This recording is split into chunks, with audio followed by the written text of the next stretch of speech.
गांव की दो जवान लड़कियों की अंतर्वासना। सेक्सी स्टोरा टू कहानी मेरे पड़ोस में रहने वाली दो लड़कियों की है। उनकी जवानी तन की आग ने उन्हें जवान लड़कों के साथ सेक्स के लिए उकसा दिया, लेकिन गली वालों ने देख लिया। मैं प्रेम हूं और मैं चुदासी लड़कियों से बहुत प्रेम करता हूं। आजकल पहले जैसी चुदासी लड़कियां मिलती ही कहाँ हैं। बात उस समय की है जब हम गांव में रहते थे। मैं अपने दादा दादी के साथ ही अपने पैतृक गांव में रहता था और अपनी जिंदगी में बहुत मस्त लाइफ जीता था। जबकि मेरे साथ के और बहुत सारे लड़के और लड़कियां बेचारे बहुत अभाव की जिंदगी जीते थे। कुछ दोस्तों के पास तो पहनने के लिए धन के कपड़े भी नहीं होते थे। उन्हीं मेरे बचपन के साथियों में दो बहनें भी थीं। वो कुल मिलाकर 7 भाई बहन थे। उनका इकलौता भाई था जो कि सबसे छोटा था। दो बड़ी बहनों की शादी हो चुकी थी, तो वे दोनों अपनी ससुराल में रहने लगी थीं। अब उनके घर में 11 में से 9 प्राणी रह गए थे। दादा दादी, माँ, पिताजी और बाकी के 5 भाई बहन। यह परिवार हमारे घर से कुछ दूरी पर रहता था, मगर इनके पशु हमारे घर के बिल्कुल नजदीक सटे हुए के मकान में ही बंधते थे। दोनों बड़ी बहनों की शादी हो जाने की वजह से अब इन दोनों बहनों को उन पशुओं की देखभाल का जिम्मा सौंपा गया था। यह हॉट गर्ल सेक्सी कहानी इन्हीं दोनों लड़कियों की है। उनके दादा दादी की उम्र अधिक हो जाने वजह से वे दोनों ही घर से बाहर नहीं जाते थे और उनके पिताजी किसी दुकान पर शहर में नौकरी करते थे, जो कि ज्यादातर समय दुकान के काम में ही लगे रहने की वजह से महीने में या 2 महीने में 2-1 दिन के लिए घर आते थे। और उनकी माँ अपने पशुओं के लिए चारे की व्यवस्था के लिए लगभग पूरा दिन ही खेतों में रहती थी। तो इस तरह से उन लोगों की जिंदगी ठीक ठाक चल रही थी। मुझे तो लगता है कि उन दोनों बहनों ने घर के काम की वजह से शायद स्कूल जाना छोड़ दिया था। मैंने तो उन दोनों बहनों को ज्यादा तर समय उनकी पशुशाला में ही बिताते देखा था। कभी कभी मुझे शक भी होता था कि ये दोनों बहनें इसी मकान में क्यों पड़ी रहती हैं। धीरे धीरे पता चला कि अब तो उन दोनों बहनों की रात की ड्यूटी भी पशुओं के पास ही लग गई थी। मतलब कि अब वो दोनों रात को भी यहीं रहने लगी थी। एक दिन सुबह सुबह जब मैं होकर उठा तो मैंने मोहल्ले में कुछ शोरगुल सुना। लोग उन दोनों लड़कियों को गालियां दे रहे थे और पीटने के लिए बोल रहे थे। मैं भी अपने मकान पर चढ़कर सारी कार्यवाही देखने लगा। मैंने देखा कि कुछ लोग उन दोनों बहनों को खींचकर बाहर ला रहे थे।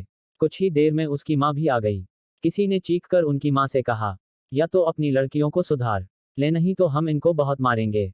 उनकी माँ ने भी चीखकर पूछा, आखिर हुआ क्या है? तो लोगों ने बताया कि रात भर तेरी लड़कियां यहाँ पर लड़कों को बुलाती हैं और उनके साथ पता नहीं क्या क्या करती हैं। इस मकान में से रात भर आवाजें आ रही थीं और मोहल्ले वाले परेशान हो रहे थे। वे लड़के अभी अभी छत के रास्ते से कूदकर भाग गए। हम उन्हें पहचान नहीं सके, वरना फिर उस औरत के मुंह से कुछ नहीं निकला और वह माथे पर हाथ रख कर रोने लगी। वह रोती हुई क्या बोल रही थी ये मैं सुन नहीं सका। मैंने यही अंदाजा लगाया कि जहां तक वह कह रही होगी कि इन दोनों ने तो हमारी नाक कटवा दी, हमें कहीं का नहीं छोड़ा, या ललाइन दोनों को उठा क्यों नहीं लेता। उसने मुक्कों और थप्पड़ों से दोनों लड़कियों को मारना शुरू कर दिया। धीरे धीरे लोग बाग वहां से जाने लगे। वह औरत भी उन दोनों को अपने घर लेकर चली गई। कुछ दिनों तक तो वह लड़कियां हमारे मोहल्ले में दिखाई नहीं दी, मगर धीरे धीरे सब सामान्य हो गया और जीवन फिर से सुचारू रूप से चलने लगा। धीरे धीरे मैं भी जवानी की ओर बढ़ रहा था। मेरे होंठों के ऊपर की लाइन भी काले रंग में रंगी जा रही थी। नीचे भी हलचल होती महसूस होने लगी थी। कभी कभी मेरा हाथ खुद ब खुद मेरे औजार पर पनहुचने लगा था। मन में कुछ तमन्नाओं ने मचलना शुरू कर दिया था। एक दिन मैं सुबह सुबह जगा और अपने मकान की छत पर टहलने लगा। मैंने सिर्फ अंडरवियर ही पहन रखा था। मेरा कच्छावीर भी आज किसी नए मोटरसाइकिल की तरह हवा से बातें करने को मचल रहा था।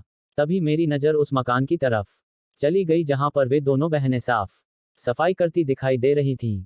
मैंने जब उधर ध्यान से देखा तो मैंने महसूस किया कि उनमें से एक लड़की मेरी तरफ ही देख रही है।